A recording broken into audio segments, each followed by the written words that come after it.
In the opulent ballroom of a five-star hotel, under the glittering chandeliers, billionaire tech mogul Alexander Voss stood at the altar, his tailored tuxedo hugging his athletic frame. His bride, Elena Ramirez, walked down the aisle in a simple white dress that did little to hide her full figure.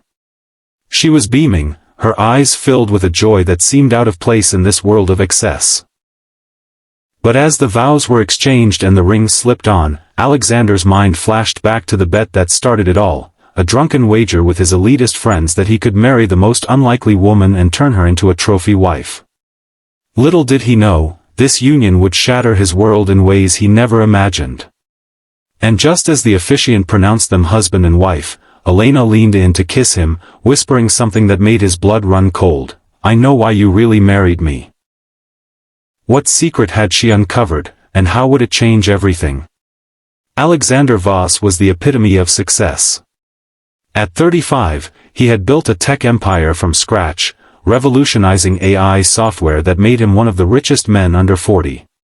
His life was a whirlwind of private jets, luxury yachts, and high-society galas. But beneath the polished exterior, Alexander was hollow, haunted by a childhood of abandonment after his parents' messy divorce left him bouncing between foster homes. He craved control, and his relationships were superficial, always with women who fit the mold, slim, stunning, and status symbols. That all changed one rainy evening at a charity event for underprivileged communities. Elena Ramirez, 32, worked as a community organizer in the city's poorest neighborhood. She was curvaceous, with a warm smile that lit up rooms, but society often reduced her to her size, calling her fat behind her back, or sometimes to her face. Raised by a single mother who cleaned houses to make ends meet, Elena had learned early on that true worth came from kindness and resilience, not appearances. She volunteered at soup kitchens, taught literacy classes, and dreamed of opening a center for at-risk youth. Money was always tight, but her spirit was rich. That night at the charity gala, she was there representing her nonprofit, awkwardly navigating a sea of diamonds and designer gowns in her thrift store dress.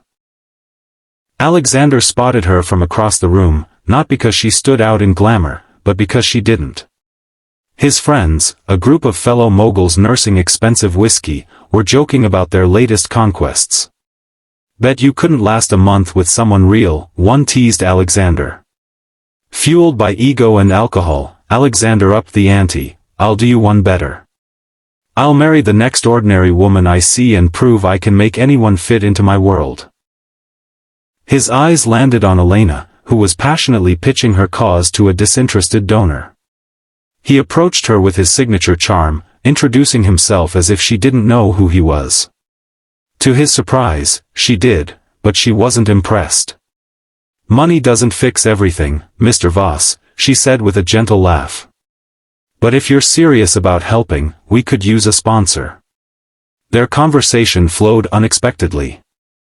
Elena's wit and compassion intrigued him, though he dismissed it as novelty.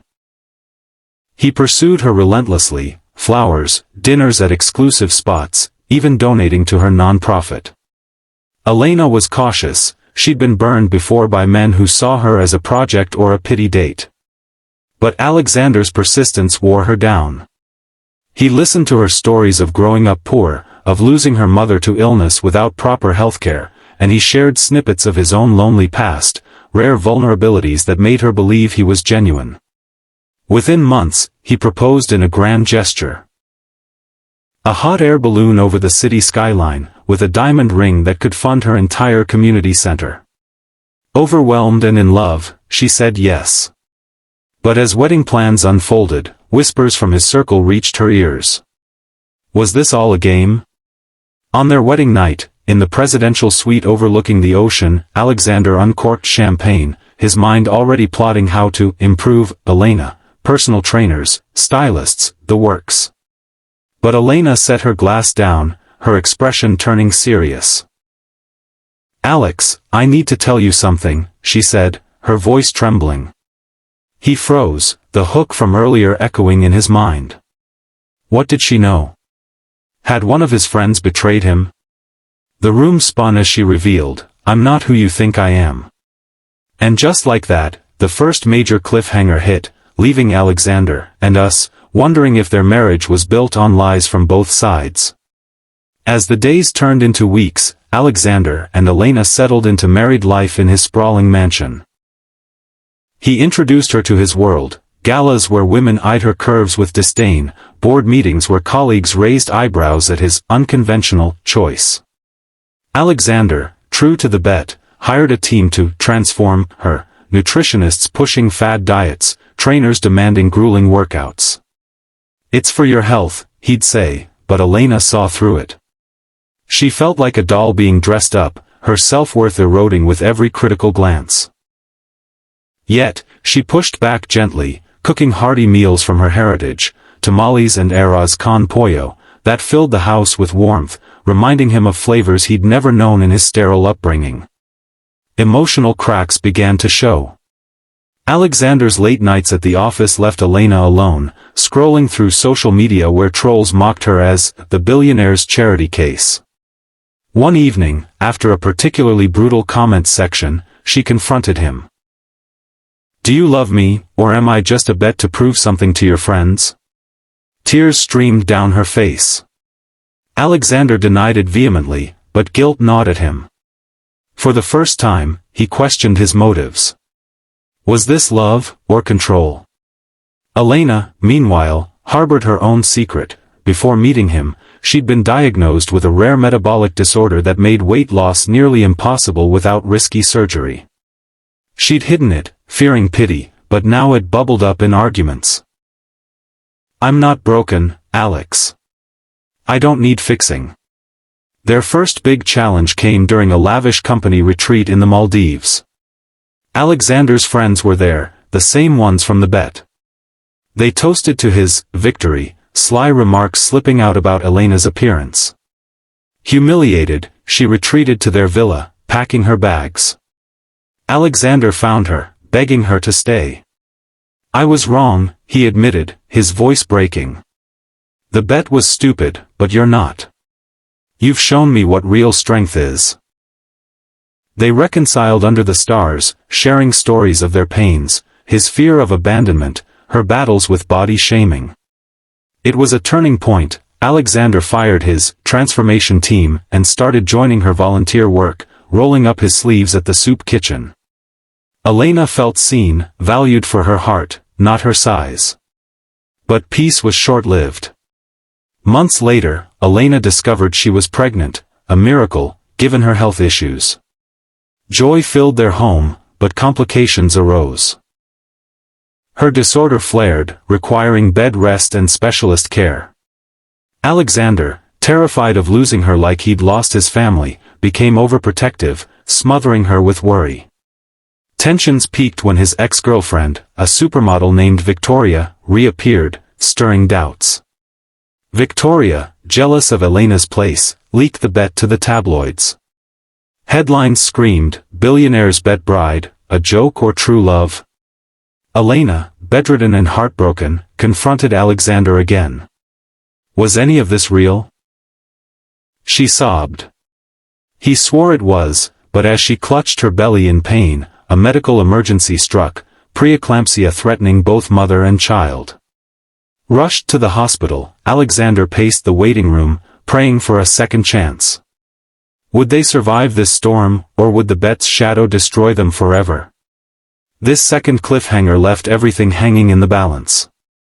In the sterile hospital room, beeps and monitors filled the air as Elena fought through labor. Alexander held her hand, whispering apologies and promises. "I love you for you, Elena. Not the bet, not the image, you." The baby, a girl they named Sophia after Elena's mother, arrived healthy, her cries a symphony of hope. But Elena's recovery was slow, the ordeal forced her to confront her health head-on. With Alexander's support, she opted for treatment, not for aesthetics, but for longevity, to be there for Sophia. Post-recovery, their life transformed. Alexander stepped back from his empire, delegating to focus on family. He funded Elena's dream community center, turning it into a beacon for the underserved. Elena, empowered, shared her story publicly, becoming an advocate for body positivity and against societal judgments. Challenges persisted: media scrutiny, Alexander's old habits resurfacing in stress, Elena's insecurities flaring during public events. But they tackled them together. Therapy sessions revealing his control issues stemmed from childhood trauma, her self-doubt from years of bullying. One pivotal moment came at Sophia's first birthday party, a modest gathering mixing Alexander's elite friends with Elena's community folks. Tension simmered as snide comments flew, but Elena stood tall, delivering a toast: "Love isn't about perfection, it's about growth." Alex bet on a joke, but we won the real prize. Alexander, moved, proposed renewing their vows. This time for real, no bets, just commitment. The renewal ceremony was intimate, on a beach at sunset, with Sophia toddling between them. Yet, the final challenge loomed when Alexander's company faced a scandal. A rival hacked their systems, exposing data. Blame fell on him, threatening bankruptcy. Elena, the once poor fat woman, became his rock. Using her organizational skills, she rallied supporters, turning the crisis into an opportunity for ethical reforms. Alexander marveled at her strength, realizing she'd always been the powerhouse. As the company recovered stronger, he sold shares to fund global nonprofits, inspired by her. Years passed. Sophia grew into a compassionate teen, volunteering like her mother. Alexander and Elena, now in their 50s, traveled the world, not in luxury, but helping communities. Elena's health improved, she embraced her body, writing a bestseller on self-love. Alexander, humbled, often reflected on that bet as the best mistake of his life. But wait, on their 20th anniversary, as they renewed vows again, Elena pulled him aside with a sly smile. "Remember my wedding night whisper? I knew about the bet all along, from a friend who overheard. I married you anyway, to teach you a lesson." Alexander's jaw dropped, shocked anew. How had she played him so masterfully? This third cliffhanger revealed her quiet power, but it resolved in laughter and deeper love. She'd bet on him changing, and won. In the end, their story proves that true love defies bets, bodies, and bank accounts. It's about seeing souls, facing flaws, and emerging stronger. No one is defined by labels: poor, rich, fat, fit. We're all worthy of love as we are. If this tale touched your heart, hit that like button and subscribe for more inspiring stories that remind us of life's beautiful twists.